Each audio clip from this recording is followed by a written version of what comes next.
I'm Cassidy. This is my first year on the team. My introduction to dance actually started when I was like 3 or 4. I cried on my first performance in my first dance class, and I was not a fan of it at all. I picked it back up again when I was 9 years old, and I was like, hey, I like this. Started off getting African jazz, hip hop, some ballet training. And then I went to Short Ridge Middle School where I had a dance magnet there. So I was dancing in school, out of school all the time. So it really started picking up around that age.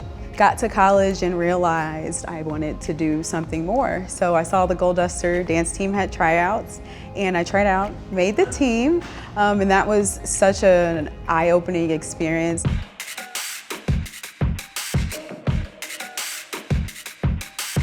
Growing up in the community, I saw the coach cheerleaders a lot out in the community and saw them at the games. And of course, I was always starstruck, like, wow, I want to do that. I want to be part of that. I decided when I graduated from Purdue in 2016 that I wanted to try out because I wasn't ready to stop dancing yet. Tried out in 2016, made it to finals, but didn't make the final squad. So 2017, tried out again, made it to finals, didn't make the final squad. After that second year, it hurts, you know, something you love and something you really want to be a part of. I was a little devastated, and I kind of was like, you know, maybe I'm done dancing. And I still had the burning desire in my heart, like, no, you need to be doing this. I felt like something was pulling me, and even talking to some of the girls, like I was teammates with Lexi in college. So I was like, you know what? This is something that's really on my heart. This past year I came back, tried out, loved it, and made the team. Number 9, number 10, number 11. Oh, it was very emotional. I cried like a baby, like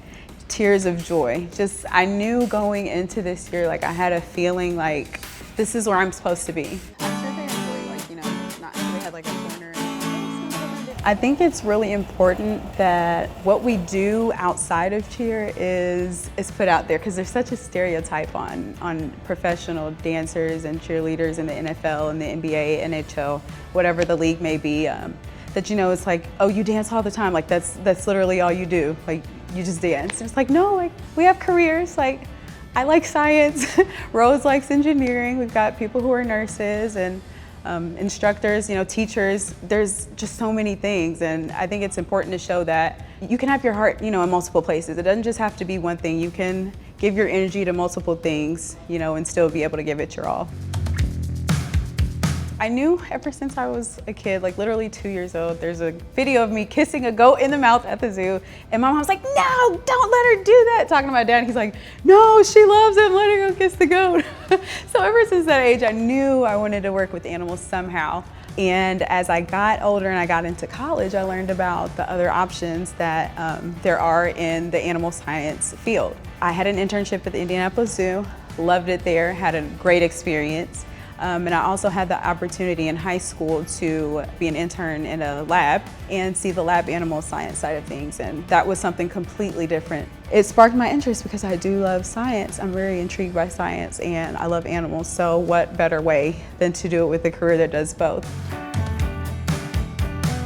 Upon graduation at Purdue, I applied for a lab animal technician position here at Lilly and got the position. So I'm going on my 3rd year. I work with rodents, so people are sometimes like, you work with rats and mice, are you crazy? But I love it. They all have their own little personalities, and honestly, anywhere I'm at where I'm with animals, I'm gonna be good. I'm gonna be fine. So even though my title is a lab animal technician, we're basically the animal caretaker. So make sure everyone's okay and healthy, make sure they have food and water, and we also change their cages, so we're responsible for making sure they have a clean environment to live in. We also get the opportunity to sometimes help investigators, so helping the research staff and other things like what they may be doing for their studies.